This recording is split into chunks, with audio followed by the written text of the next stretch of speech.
Episode की शुरुआत में हम 3 समुद्री लुटेरों को देखते हैं जिनकी कैप्टन का नाम चेन्युए होता है और ये तीनों बहुत ही मेहनत के बाद आखिरकार एक खजाने तक पहुंच जाते हैं।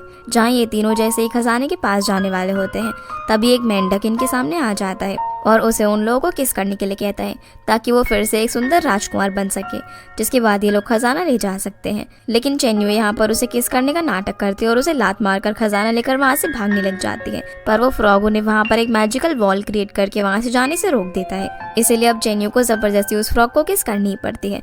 पर किस करने के बाद जो फ्रॉग एक प्रिंस बनता है तब भी उसका चेहरा एक फ्रॉग जैसा ही रहता है, जिसे देखकर वो जोर से चीखती है और उसकी आंखें खुल जाती है। जहाँ पर हम देखते हैं कि वो तो सिर्फ एक सपना देख रही थी। अब उसके जागते ही वो अपने सामने अपनी मॉम को देखती है जो कि पैसे छुपाने के लिए उस पर काफी गुस्सा कर रही थी। और बातों ही बातों में हमें पता चलता है कि उसके डैड की वजह से वो लोग कर्जे में आ गए हैं और उस कर्ज को चुकाने के लिए इन्हें काफी पैसे कमाने पड़ते हैं। चेन्यू बोलती है कि काश एक दिन जब मैं उठूं तो मेरे हाथों में इतने पैसे हो कि उन्हें गिनते गिनते मेरे हाथ ही थक जाए। तो उसकी मॉम जिनसे उसे दिन में सपने देखने से मना करती है और उसे स्विमिंग कंपटीशन के बारे में बताती है जिसमें जीतने वाले पर्सन को 5000 युआन का इनाम मिलेगा। और क्योंकि चेन्यू स्विमिंग में काफी अच्छी थी इसलिए वो खुश होकर वहाँ पर जाने की तैयारी करने लग जाती है और मॉम रूम से जाते हुए चेन्यू के छोटे भाई शेंजी को कुछ पैसे देती है एज अ पॉकेट मनी, क्योंकि उसी ने मॉम को बताया था कि चेन्यू ने पैसे कहाँ पर छुपा कर रखे हैं। जो देखकर चेन्यू उस पर गुस्सा करने लग जाती है। फिर वो जल्दी से अपनी बैल्कनी में जाती है जहाँ पर उसने फ्लावर पॉट के नीचे भी कुछ पैसे छुपाए हुए थे। अब वो घर से बीच पर जाने के लिए निकल जाती है, पर रास्ते में उसे एक शॉप पर एक पियानो पर सोल्ड आउट का साइन लगा हुआ दिखता है, जो देखकर वो वहीं पर रुक जाती है। फिर वो शॉप के अंदर जाकर उसकी ओनर जिसका नाम सोलिन है उससे पूछती है कि क्या तुमने ये पियानो बेच दिया, जिस पर सोलिन बताती है कि इस पियानो को किसी ने बुक कर दिया है। जो सुनकर चेन्यू कहती है कि आज मैं कंपटीशन जीत कर तुमसे वो पियानो लेकर जाऊंगी, लेकिन तब तक तुम इससे किसी और को मत बेचना। और इतना कहकर वो यहाँ से चली जाती है। जहाँ में पता चलता है कि असल में ये पियानो चेन्यू की मदर का है जो कि अभी दुनिया में नहीं रही। सीन अब बीच पर आता है जहाँ पर सभी खिलाड़ियों को रेस के रूल्स बताए जाते हैं कि उन्हें समुद्र में लगे हुए झंडे को वापस से लेकर आना होगा और जीतने वाले को 5000 युआन का इनाम मिलेगा। अब रेस शुरू होने ही वाली होती है तभी एकदम टाइम पर चेन्यू बीच पर पहुंच जाती है और जैसे ही रेस शुरू होती है तो सभी खिलाड़ी समुद्र की तरफ दौड़कर जाने लग जाते हैं। पर हम देख पाते हैं कि चेन्यू काफी फास्ट स्विम कर रही होती है और वो उस फ्लैग को ले लेती है। पर इतने में ही एंट्री होती है हमारे मेल लीड की जिसका नाम जुनहाओ है। वो एक बोट को काफी स्पीड से चलाता हुआ आ रहा था, पर तभी उसकी बोट एक पत्थर से टकरा जाती है जहाँ बोट के पलटने की वजह से जुनहाओ पानी में डूबने लग जाता है। जो चीज जब चेन्यू देखती है तो वो जुनहाओ को बचाने के लिए रेस छोड़कर उसकी तरफ जाने लग जाती है।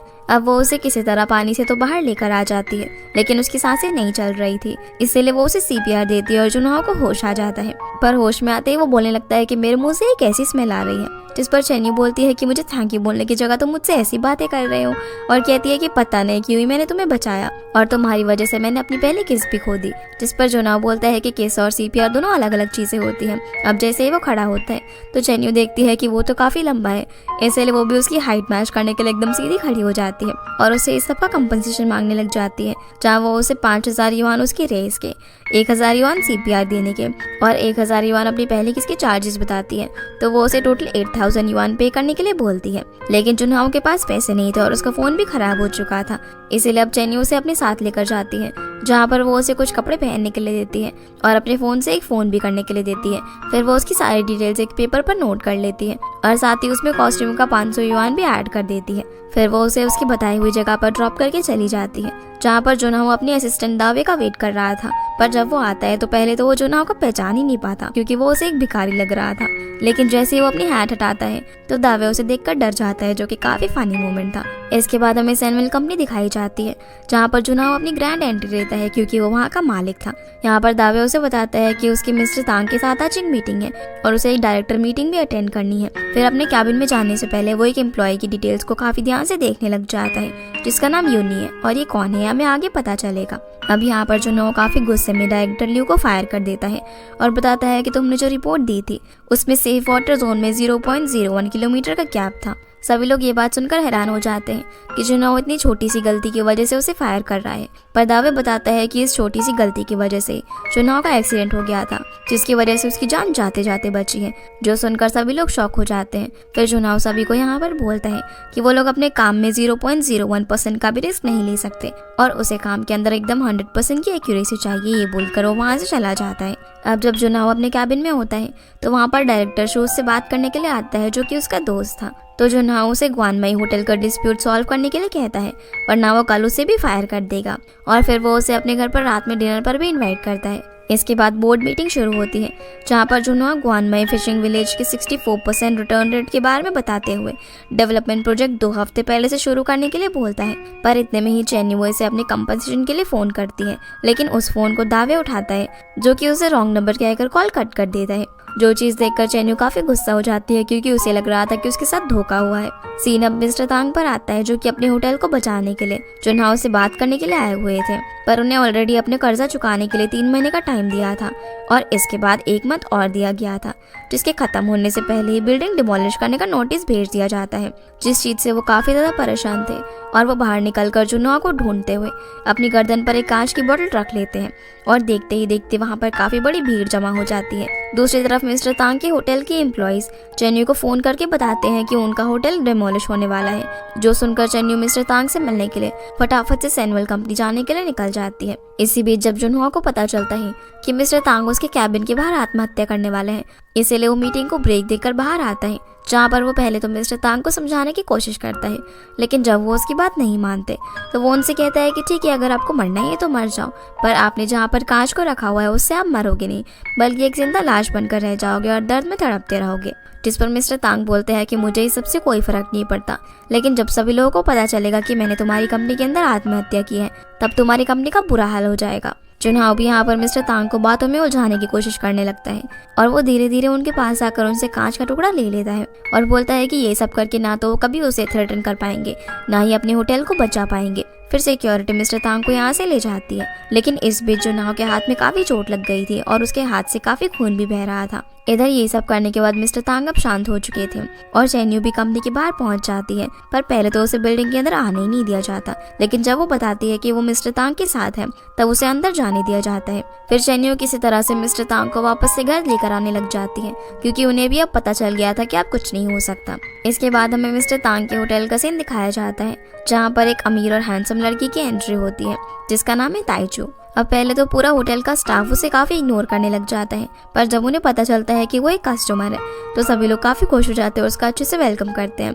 फिर ये सभी लोगों से रूम दिखाने के लिए जाते हैं, जहाँ पर काफी धूल भरी हुई थी और कुछ इंसेक्ट भी थे, पर सबके बावजूद भी ताइचू इस रूम को ले लेता है। सीना वापस से बोर्ड की मीटिंग में आता है, जहाँ पर बाकी के बोर्ड मेंबर्स जुनहाओ के प्रोजेक्ट को 2 हफ्ते पहले शुरू करने को लेकर डिस्कशन कर रहे होते हैं, क्योंकि वो सभी लोग इस चीज से खुश नहीं थे। मीटिंग के बाद हम यूनी को देखते हैं, जो कि जुनहाओ के कैबिन में उसके हाथों को बैंडेज लगा रही होती है और बातों ही बातों में हमें पता चलता है कि यूनी जुनहाओ की फियांसे है। ये दोनों बातें कर ही रहे थे कि तभी ज़ांग वहाँ पर बिना नॉक करे अंदर आ जाता है और कल के हादसे को लेकर जुनहाओ से आगे का प्लान पूछता है, पर उल्टा जुनहाओ से उसके मलेशियन प्रोजेक्ट के बारे में बात करने लग जाता है और बोलता है कि उसमें अभी तक कोई प्रोग्रेस क्यों नहीं हुई, तुमने उस पर ध्यान देना चाहिए और कल वाला मैटर मैं खुद हैंडल कर लूंगा। इसके बाद हमें ग्वानमई फिशिंग विलेज दिखाया जाता है, जहाँ पर चेन्यू मिस्टर तांग के साथ वापस से होटल आ जाती है, जहाँ पर चेन्यू की मॉम जिंजी उस पर काफी गुस्सा करती है उन कंपनसेशन के पैसों के लिए और मिस्टर तांग के साथ जाने के लिए। जिस बहस के बीच हमें पता चलता है कि मिस्टर तांग और चेन्यू की स्टेप मॉम जिंजी का डिवोर्स हो चुका है और घर जाकर जब चेन्यू अपनी मॉम को होटल डिमोलिश होने वाली बात बताती है तो ये बात सुनकर वो भी मिस्टर तांग के लिए काफी परेशान होती है।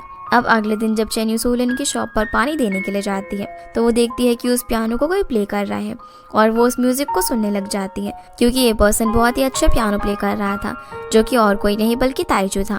अब उसे तो लगता है कि यही वो पर्सन है जो इस पियानो को खरीदना चाहता है, तो वो उसे बोलती है कि इस पियानो को मत खरीदना, ये मेरी मॉम की आखिरी निशानी है। जिस पर ताइचू बोलता है कि मैं इसे खरीद नहीं रहा, मैं तो बस यहाँ से गुजर रहा था और जब मुझे पियानो दिखा तो मैं इसे प्ले करने के लिए यहाँ पर आ गया। चेन्नी उससे पूछती है कि क्या तुम एक टूरिस्ट हो, जिस पर वो बताता है कि हाँ, मैं ग्वानमई होटल में रुका हुआ हूँ। जो सुनकर चेन्नी उसे अपने सारे विजिटिंग कार्ड दे देती है और बोलती है कि अगर उसे कोई भी जरूरत हो तो वो उसे कॉल कर सकता है। इसके बाद चेन्नी मिस्टर तांग के पास पानी डिलीवर करने के लिए जाती है, जहाँ पर होटल का स्टाफ उसे बताता है कि कल से उन लोगों ने मिस्टर तांग को रूम से बाहर आते हुए नहीं देखा है, कहीं उन्हें कुछ हो तो नहीं गया। इसलिए अभी सभी लोग दरवाजा खोलने की कोशिश करने लगते हैं और मिस्टर तांग को काफी आवाजें भी लगाते हैं, लेकिन उनका कोई रिस्पॉन्स नहीं आता। इसलिए अब जेन्यू भागकर ऊपर वाले फ्लोर पे जाती है। पर जैसे वो रूम का दरवाजा खोलती है तो उसे वहाँ पर ताइचू मिलता है, जो कि अभी अभी नहा कर निकला था और उसने कपड़े भी नहीं पहने थे। पहले तो वो ये देखकर काफी शॉक हो जाती है, लेकिन फिर वो जल्दी से खिड़की की तरफ भागकर कूदने ही वाली होती है, पर ताइचू उसे रोक लेता है। पर जब जेन्यू उसे बताती है कि मिस्टर तांग दरवाजा नहीं खोल रहे हैं, शायद उन्हें कुछ हो गया है, इसलिए ताइचू बोलता है कि मैं खिड़की से आकर दरवाजा खोल रहा हूँ और तुम दरवाजे के बाहर मेरा वेट करो। जैसे ही जेन्यू नीचे जाती है तब वहाँ पर एक एम्प्लॉय दरवाजा तोड़ने के लिए चेनसो लेकर आ जाता है, लेकिन तभी मिस्टर तांग स्टोर रूम से बाहर आ जाते हैं और पूछते हैं कि ये सब क्या हो रहा है। जिस पर जेन्यू झूठ बोल देती है कि कुछ नहीं, वो तो हमने आपके कमरे से ना कुछ आवाजें सुनी थी और दरवाजा भी अंदर से लॉक है, इसीलिए चेक करने के लिए हम ये सब कर रहे थे। अब जैसे मिस्टर तांग अपने रूम का दरवाजा खोलते हैं तो वो वहाँ पर ताइचू को देखते हैं और समझ जाते हैं कि सभी लोग उनके लिए दरवाजा तोड़ने वाले थे, इसलिए वो सभी लोगों को यहाँ पर समझा देते हैं कि मैं अब ऐसा कोई भी कदम नहीं उठाने वाला और सभी लोगों को अपना काम करने के लिए कहते हैं। अब रात में हमें जुनाओ का घर दिखाया जाता है, जहाँ पर जुनाओ और उसके डैड की बातों से हमें पता चलता है कि उसकी डैड उसके लिए काफी परेशान रहते हैं और वो उसे मिस्टर जैंग से सावधान रहने के लिए भी कहते हैं, क्योंकि वो काफी शातिर इंसान था। इतने में शू भी वहाँ पर आ जाता है तो सभी लोग डिनर टेबल पर साथ में खाना शुरू करते हैं, जहाँ पर जुनाओ के मॉम डैड यूनी को कंपनी के अंदर कोई अच्छी सी पोस्ट देने के लिए कहते हैं, पर यूनी उन्हें ऐसा करने से मना कर देती है और बोलती है कि वो जो भी करना चाहती है अपनी काबिलियत से करना चाहती है और वो प्रमोशन भी अपनी काबिलियत पर ही हासिल करेगी, इसलिए सभी लोग उसकी बात मान जाते हैं। फिर मॉम यहाँ पर बोलती है कि अगले मंथ मैंने और तुम्हारे डैड ने तुम दोनों की एंगेजमेंट फिक्स कर दी है, जिस पर यूनी कहती है कि वो अभी शादी नहीं करना चाहती और ये कहकर वहाँ से चली जाती है। अब जब यूनी अकेले बालकनी में खड़ी हुई थी तभी शो वहाँ पर आकर उसे टॉफी देता है और उसका मन हल्का करने की कोशिश करता है, जहाँ पर हमें पता चलता है कि ये तीनों जब 6 साल के थे तब से ही एक साथ में रह रहे हैं। शो से बताता है कि जुनाओ एक स्ट्रेट फॉरवर्ड इंसान है और वो तुम्हारा ही नहीं समझेगा, वो अपने काम को लेकर काफी सीरियस रहता है और तुम उसे अपनी फीलिंग्स एक्सप्रेस करने का थोड़ा सा टाइम दो। अगले दिन हमें जेन्यू दिखाई जाती है, जो कि ताइचू को एक फ्री कॉफी देती है और साथ ही उससे बोलती है कि मैं तुम्हें फ्री में विलेज टूर कराऊंगी, जिसके लिए ताइचू उसके काफी इंसिस्ट करने पर मान जाता है। सीन अब मिस्टर तांग पर आता है, जिनसे मिलने के लिए मिस्टर शो और यूनी आए हुए थे। वो यहाँ पर सैनवेल कंपनी की तरफ से तांग को 2 मिलियन युआन का कंपनसेशन ऑफर करते हैं, ताकि वो इस होटल की डिमोलिशन होने के बाद अपनी जिंदगी अच्छे से बिता सके। लेकिन तांग इन सब के लिए बिल्कुल भी राजी नहीं होता, क्योंकि ये होटल उसके एंसेस्टर्स की प्रॉपर्टी थी और वो इसे बिल्कुल भी खोना नहीं चाहता था। जो सारी बातें तांग के एम्प्लॉयज पीछे से सुन रहे होते हैं और सोचते हैं कि 2 मिलियन युआन तो बहुत पैसा होता है, इससे तो वो अपनी जिंदगी अच्छे से बिता सकते हैं। शू भी यहाँ पर तांग को इस कंपनसेशन को एक्सेप्ट करने के लिए मनाने लग जाता है और बोलता है कि इससे तुम एक नया घर भी ले सकते हो और अपनी लाइफ की एक नई शुरुआत कर सकते हो। पर तांग ये सब के बारे में सोचने के लिए उससे 1 हफ्ते का टाइम मांगता है, जिसके लिए शू मान जाता है और वहाँ से चला जाता है। उनके जाने के बाद तांग के एम्प्लॉयज उसके पास आकर उसे डील एक्सेप्ट करने के लिए बोलते हैं, पर मिस्टर तांग उन्हें वहाँ से भगा देते हैं। सीन अब जुनाओ पर आता है, जो कि यूनी को प्रपोज करने के लिए एक रिंग खरीद रहा था, जहाँ सेलर उसे इस रिंग के बारे में बताती है कि अगर उसका प्यार सच्चा हुआ तभी उसके पार्टनर को ये रिंग फिट आएगी, जिससे इम्प्रेस होकर जुनाओ इस रिंग को ले लेता है। सीन अब फिर से यूनी और शू पर आता है, लेकिन तभी वहाँ पर जुनाओ भी आ जाता है और जब यूनी उससे पूछते है कि तुम यहाँ पर क्या कर रहे हो, तो बोल देता है कि वो तो यहाँ पर डेट के लिए आया है, जो सुनकर शो जुनाओ को अपना बेस्ट देने के लिए बोलता है और फिर इन दोनों को अकेला छोड़कर यहाँ से चला जाता है। अभी दोनों बीच पर ही घूम रहे होते हैं, तभी जुनाओ को वहाँ पर एक हॉट एयर बलून दिखाई देता है, इसीलिए वो उसे राइड करने के लिए उसके ओनर के पास जाता है, जो कि और कोई नहीं बल्कि चेन्यू का भाई शेनसे होता है, जो कि जुनाओ को पैसे देने के बाद भी वेट करने के लिए बोलता है, क्योंकि वो 4 कस्टमर को एक साथ राइड कराता, लेकिन जुनाओ उसे 4 कस्टमर का पे कर देता है। दूसरी तरफ हमें चेन्यू दिखाई जाती है, जो कि ताइचू का अपना विलेज घुमा रही होती है और वहाँ से रिलेटेड उसे काफी सारी पुरानी स्टोरीज भी बता रही होती है। जिस बीच ताइचू उससे पूछता है कि यहाँ पर कन्वीनियंस स्टोर कहाँ पर है, मुझे प्यास लग रही है, तो चेन्यू उसे कहती है कि कन्वीनियंस स्टोर की क्या जरूरत है, मैं हूँ ना। फिर वो उसे अपने हाथों की बनी हुई एक फ्लावर टी पीने के लिए देती है। वहीं यूनी जुनाओ के साथ हॉट एयर बैलून पे राइड कर रही होती है, जहाँ जुनाओ से बोलता है कि वो ऐसी हर चीज करेगा जो कि तुम्हें पसंद है, जो सुनकर यूनी काफी खुश हो जाती है। यहाँ पर वो उसे समझाता भी है कि वो काम में काफी ज्यादा ही बिजी रहता है और वो उसे बिल्कुल भी टाइम नहीं दे पाता, पर अगर वो उसे कभी कुछ शेयर करेगी तभी वो उसकी बातों को समझ पाएगा। फिर वो यहाँ पर उसे रिंग निकाल कर शादी के लिए प्रपोज कर देता है। साथ ही वो उसे रिंग के बारे में भी बताता है कि अगर मेरा प्यार तुम्हारे लिए सच्चा होगा तो ये रिंग तुम्हें फिट आएगी। इसीलिए यूनी उसे उस रिंग को पहनाने के लिए बोलती है, पर जैसे ही जुनाओ उसे उस रिंग को पहनाने वाला था तभी बलून की एक रूप खुल जाती है और जुनाओ के हाथों से रिंग सीधा पानी में जाकर गिरती है। अब धीरे धीरे इन लोगों का बलून भी बीच की तरफ गिरने लग जाता है, जो चीज जब शेन से देखता है तो वो चेन्यू को फोन करके ये सारी बातें बताता है कि 2 कस्टमर हॉट एयर बलून से नीचे गिर रहे हैं, जो सुनकर चेन्यू ताइचू को वहीं पर छोड़कर फटाफट से बीच की तरफ निकल जाती है और ताइचू को उसकी बोतल अपने घर पर डिलीवर करने के लिए बोलती है। सीना फिर से जुनहा और यूनी पर आता है जो कि एकदम सही सलामत जमीन पर उतर गए थे। जहाँ यूनी उसे बोलती है कि उसकी डेट तो काफी एडवेंचरस और रोमांटिक निकली पर उसे काफी पसंद भी आई। साथ ही साथ वो उसे यहाँ पर हक भी कर लेती है और बोलती है कि जब बलून नीचे गिर रहा था तभी मैं तुम्हारे साथ काफी प्रोटेक्टेड फील कर रही थी। फिर वो उसकी शादी का प्रपोजल एक्सेप्ट कर लेती है, जो सुनकर जुनहा काफी खुश तो होता है, पर अपनी रिंग के खोने से वो थोड़ा परेशान भी हो रहा था। तो यूनी कहती है कि मेरे दिल में वो रिंग हमेशा के लिए मेरे फिंगर में है।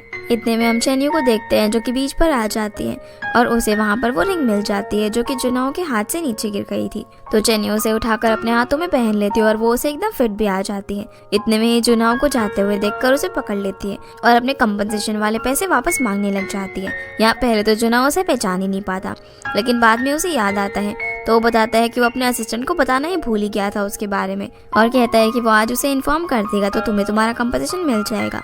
लेकिन वो उसकी बात नहीं मानती क्योंकि उसे लग रहा था कि वो कहीं उससे फिर से फ्रॉड ना कर दे और उसका कोट पकड़कर जाने से रोकने लगती है। वो उसे बोलती है कि मुझे उन पैसों से पियानो खरीदना है। इतने में चेन्यू का फोन बज जाता है, जिससे बात करते हुए जुनहा को पता चल जाता है कि जिस हॉट एयर बलून में वो बैठा था उसकी मालिक चेन्यू है। और चेन्यू को भी पता चल जाता है कि जिस कस्टमर के बारे में शेन से बता रहा था वो और कोई नहीं बल्कि जुनहा है। जो सब कुछ जानने के बाद जुनहा पुलिस को इन्फॉर्म करने लग जाता है, लेकिन चेन्यू उसे रोक देती है और कहती है कि हम आराम से बात कर सकते हैं। पर इतने में जुनहा वो रिंग नोटिस करता है जो कि उसके हाथों से गिरी थी। वो पहले तो उससे पूछता है कि तुम्हें ये रिंग कहाँ से मिली, तो चेन्यू बोल देती है कि ये रिंग मेरी है। और क्योंकि अब जुनहा काफी फ्रस्ट्रेट हो चुका था, इसलिए वो उस रिंग को उसी के पास छोड़कर वहाँ से चला जाता है। सीन अब ताइजू पर आता है जो कि अपनी एक्सपेंसिव कार में चेन्यू की बोतल लौटाने के लिए उसके घर पर जाता है। तो चेन्यू की मॉम तो उसकी कार देखकर उसे काफी इम्प्रेस हो जाती है और उसके बारे में जानने लगती है, जैसे कि उसकी एज क्या है, वो क्या करता है और क्या वो शादीशुदा है। लेकिन वो सिंगल था और बताता है कि वो ट्रैवलर है। इतने में ही चेन्यू भी वहाँ पर आ जाती है तो वो उसे बोतल देकर यहाँ से चला जाता है। अगले दिन कंपनी में हमें जुनहा, शू और यूनी तीनों लिफ्ट के अंदर दिखाए जाते हैं, जहाँ पर शो इन दोनों को अपनी बेस्ट विशेस देता है उनके फ्यूचर के लिए। तो यूनी उससे पूछती है कि तुम भला कब हमें अपनी वाइफ से मिलवाने वाले हो, जिस पर जुनहा बोलता है कि ये तो अपनी डॉग डेजी को अपनी वाइफ की तरह ट्रीट करता है। और तीनों यहाँ पर हंसी मजाक करने लग जाते हैं। पर तभी यूनी जुनहा को शादी की ड्रेस देखने चलने के लिए बोलती है, पर जुनहा उसे बोलता है कि उसे किसी काम से ग्वानमे विलेज जाना है, इसलिए वो अपनी जगह शो को जाने के लिए कह देता है। सीन अब शिफ्ट होता है और हम चेन्यू को देखते हैं जो कि सूलिन की शॉप से अपनी मॉम के पियानो को ले जाता हुआ देख रही होती है। तो वो उन लोगों को उस पियानो को ले जाने से रोकती है। तभी शॉप के अंदर से सूलिन बाहर निकलती है और चेन्यू को बोलती है कि तुमने पेमेंट लाने में देरी कर दी और अब इस पियानो को हमने एक क्लाइंट को बेच दिया है जिसने इसकी पूरी पेमेंट कर दी है। तो चेन्यू उसे 4200 युआन देती है, लेकिन सूलिन कहती है कि इतना काफी नहीं होगा। और ये सब हंगामा देखकर वहाँ पर काफी भीड़ जमा हो जाती है। तभी पुलिसमैन अंकल ली भी वहाँ पर आ जाते हैं जो कि बात को सुलझाने की कोशिश करते हैं। इसी बीच हम यूनी और शू को देखते हैं जो कि ड्रेस सिलेक्ट करने के लिए गए होते हैं, जहाँ जैसे यूनी ड्रेस पहनकर आती है तो शू उसे देखते ही रह जाता है क्योंकि वो सच में काफी खूबसूरत लग रही थी और उसे देखकर ऐसा लग रहा था कि उसके दिल में यूनी के लिए कोई फीलिंग्स हो। यहाँ पर यूनी उसे बताती है कि ये ड्रेस मुझे काफी पसंद है, पर क्योंकि जुनहा को व्हाइट कलर पसंद है इसलिए वो उस ड्रेस को छोड़कर कोई व्हाइट कलर की ड्रेस देखने लग जाती है। फिर वो यहाँ पर शू को अपने साथ एक फोटो भी खिंचवाने के लिए कहती है, जिसमें फिर से एक बार वो अपने ख्यालों में खो जाता है। सीन अब फिर से पियानो शॉप की बाहर का दिखाया जाता है, जहाँ पर चेन्यू की काफी ज्यादा हंगामा करने की वजह से वहाँ पर ट्रैफिक जाम लग गया था और क्योंकि जुनहा की कार वहाँ से गुजर रही थी तो इसलिए वो भी ट्रैफिक में फंस जाता है और देखने लगता है कि आखिर यहाँ पर ट्रैफिक जाम क्यों लगा हुआ है। इतने में ही चेन्यू का भाई वहाँ पर आ जाता है जो कि अपनी पॉकेट मनी से पैसे बचाकर सूलिन को दे देता है और वो पियानो उसे वापस रखने के लिए बोलता है, लेकिन सूलिन उसे बताती है कि इतने पैसों से कुछ भी नहीं होगा। तभी वहाँ पर चेन्यू की मॉम आ जाती है और वो भी कुछ पैसे सूलिन को देती है, पर सूलिन बताती है कि इतने पैसों से भी काम नहीं बन पाएगा क्योंकि अगर मैंने अभी क्लाइंट से डील तोड़ी तो मुझे उसका डबल कंपनसेशन उसे पे करना पड़ेगा। इसीलिए अब वो लोग पियानो ले जाने लगते हैं, जो देखकर चेन्यू काफी जोर जोर से रोने लग जाती है। और ये सब कुछ जुनहा अपनी कार से होता हुआ देख रहा था और उसे बीच वाली बात याद आ जाती है जब चेन्यू ने उसे कहा था कि वो कंपनसेशन के पैसों से अपनी मॉम का पियानो लेना चाहती है। फिर हमें चेन्यू के घर का सीन दिखाया जाता है जहाँ पर वो अभी भी पियानो के लिए काफी ज्यादा रो रही होती है। पर इतने में कुछ वर्कर्स वहाँ पर पियानो को लेकर आ जाते हैं और उनके साथ सूलिन भी आई हुई थी। वो उसे बताती है कि किसी रिच लड़के ने ये पियानो तुम्हारे लिए खरीद लिया है और इसीलिए मैं उसे तुम्हारे घर पर लेकर आई हूँ। फिर वो उससे पूछने लगती है कि भला तुम ऐसे रिच इंसान से कब मिली। अब चेन्यू को पहले तो समझ नहीं आता कि वो आदमी कौन है, पर फिर वो सोचती है कि ये ताइचू हो सकता है क्योंकि उसे उस पियानो के बारे में पता था। जो जानकर चेन्यू की मॉम भी काफ़ी खुश हो जाती है। फिर वो उसे ताइचू को इम्प्रेस करने के लिए उसको तैयार कर रही होती है और साथ में उसे कुकीज़ भी देती है। इसीलिए अब चेन्यू सीधा होटल की तरफ जाती है ताइचू से मिलने के लिए, पर वहाँ जाकर उसे पता चलता है कि वो तो पहले से ही सूलिन के साथ बीच पर जा चुका है। दूसरी तरफ हम ताइचू को सूलिन के साथ बीच पर देखते हैं, जहाँ पर वो भी उसके लिए कुकीज़ लेकर आई थी, पर ताइचू उन्हें खाने से मना कर देता है और उसे बिल्कुल इग्नोर कर रहा था। इसीलिए सूलिन यहाँ पर उसके सामने पैर में मोच आने का नाटक करने लग जाती है ताकि वो उसे थोड़ी सी अटेंशन दे सके। लेकिन इतने में ही चेन्यू वहाँ पर आ जाती है, जो कि सूलिन से कहती है कि तुम्हारे घर और स्टोर में ना आग लग गई है। जो सुनकर वो फटाफट से भागने लग जाती है, लेकिन तभी वो अचानक से रुकती है क्योंकि अब उसे समझ में आ गया था कि उसका झूठ पकड़ा गया है। फिर वो यहाँ से चली जाती है। चेन्यू को यहाँ पर देखकर ताइचू उससे पूछता है कि क्या वो भी उसके लिए कुकीज़ लेकर आई है, लेकिन चेन्यू ने छुपा लेती है। फिर वो उसे फिर से उसे एक फ्री टूर देने के बारे में पूछती है, लेकिन ताइचू बोलता है कि वो किसी के साथ जाने वाला है। इसीलिए चेन्यू वहाँ से मुंह लटकाकर घर आ जाती है, जहाँ उसकी मॉम उसे निराश ना होने के लिए कहती है और चेन्यू को सामान डिलीवर करने के लिए भेज देती है। डिलीवरी करते वक्त उसे ताइचू फिर से मिल जाता है, जो कि किसी से डॉल्फिन आइलैंड जाने के लिए पूछ रहा था। साथ ही वो वहाँ पर रहने वाले व्हाइट डॉल्फिन्स के बारे में ही पूछ रहा होता है। तो चेन्यू उसे बताती है कि वो उस आइलैंड की कहानी उसे बता सकती है। इसीलिए ताइचू उसके साथ चलने के लिए तैयार हो जाता है, पर वो देखता है कि चेन्यू की ड्रेस फटी हुई है। इसीलिए वो उसे अपनी जैकेट निकाल कर दे देता है, जो देखकर चेन्यू उससे फिर से काफ़ी इम्प्रेस हो जाती है। इसके बाद वो उसे बताती है कि काफ़ी टाइम पहले उस आइलैंड के पास व्हाइट डॉल्फिन्स हुआ करती थी, जो कि मछुआरों को किनारे तक आने का रास्ता बताती थी। लेकिन वो अचानक से एक दिन गायब हो गए और उन्हीं की याद में सभी लोग इस आइलैंड को डॉल्फिन आइलैंड बुलाने लग गए और अब वहाँ पर जाना काफ़ी रिस्की है। फिर जब चेन्यू एक जगह पर गाड़ी रोकती है तो ताइचू उससे पूछता है कि तुम इतने सारे काम क्यों करती हो, जिस पर वो बताती है कि उसके पापा जो अभी दुनिया में नहीं रहे, वो उसके ऊपर काफ़ी कर्जा छोड़कर गए हैं, और बताती है कि उसकी 2 मॉम्स हैं, जिनमें से एक उसकी बायोलॉजिकल मॉम जिन्होंने उसे पियानो सिखाया पर वो अब भी दुनिया में नहीं रही, और दूसरी उसकी स्टेप मॉम जिनका नाम जिंजी है और उन्होंने मुझे पाला है। असल में मेरा डैड कर्जा होने के बाद इस विलेज के अंदर आ गए थे, जहाँ पर उन्होंने जिंजी से शादी कर ली, लेकिन कुछ टाइम बाद उनकी मौत हो गई। इसके बाद जिंजी ने मुझे पाल पोस कर बड़ा किया और साथ ही वो मेरे डैड के कर्जे को भी चुका रही है। जो सुनकर ताइचू काफ़ी इमोशनल हो जाता है। फिर वो उसे बोलता है कि मुझे डॉल्फिन आइलैंड जाना है, तो चेन्यू उसे बाद में वहाँ पर ले जाने का वादा करती है। सीन अब जुनहो पर शिफ्ट होता है, जो कि शू के साथ अपनी शादी की तैयारियां देख रहा था, जहाँ पर शू यूनी की पसंद की काफ़ी सारी अरेंजमेंट करवाता है और पूरी डेकोरेशन भी पिंक करवाता है। ये देखकर जुनहो बोलता है कि इतना तो मुझे भी यूनी के बारे में नहीं पता जितना तुम्हें पता है, जिस पर शू बोलता है कि वो इसीलिए क्योंकि मैं बचपन से यूनी के साथ ज़्यादा टाइम बिताता था। इतने में यूनी वहाँ पर आ जाती है, जो कि स्टेज पर रिहर्सल करने के लिए जुनहो को बुलाती है।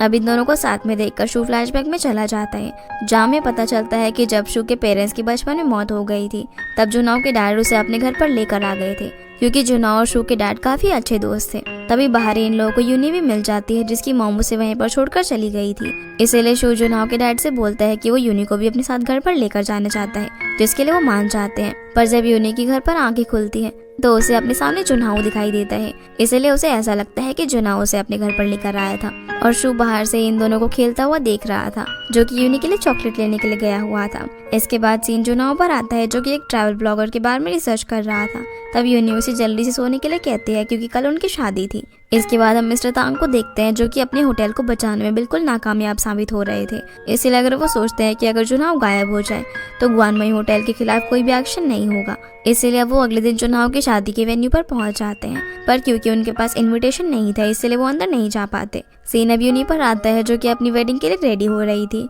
तभी इतने में शू वहाँ पर आता है, जो कि उसकी काफ़ी तारीफ करता है और उसके लिए चॉकलेट भी लेकर आता है। इतने में वहाँ पर जुनहो आता है, जो कि यूनी को देखकर उसके फॉरहेड पर किस करता है और कहता है कि रिंग रेडी हो चुकी है, मैं उसे लेकर आ रहा हूँ। इतना कहकर वो यहाँ से चला जाता है।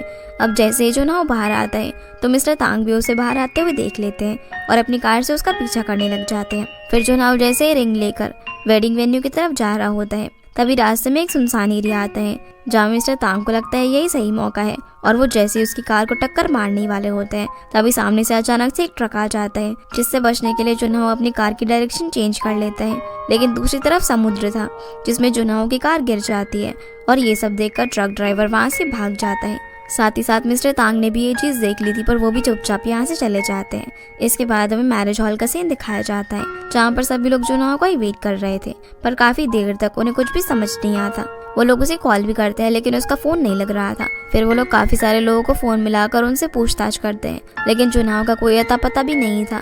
यहाँ तक कि शॉप से भी उन्हें पता चलता है कि जुनहाव रिंग लेकर निकल चुका है, लेकिन वो अभी तक वेडिंग वेन्यू तक नहीं पहुंचा था। इधर सारे गेस्ट भी सोच रहे होते हैं कि अभी तक इन लोगों ने शादी शुरू की नहीं की और काफी कंप्लेन करने लग जाते हैं।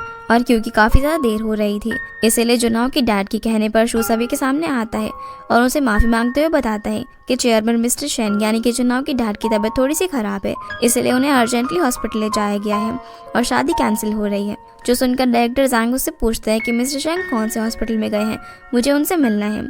लेकिन शू उसे झूठ बोल देता है कि रिपोर्ट्स आने तक हम कुछ भी नहीं बता सकते और आज के लिए मैरिज इवेंट कैंसिल किया जा रहा है। इसी के साथ ये एपिसोड यहीं पर खत्म हो जाता है। तो गाइस, ये थे आज के वीडियो एंड आई होप आप लोग को ये वीडियो पसंद आई होगी, तो इस वीडियो को लाइक कर चैनल को सब्सक्राइब जरूर कीजिएगा। आपसे फिर मिलते हैं अगले एपिसोड में, तब तक के लिए गुड बाय।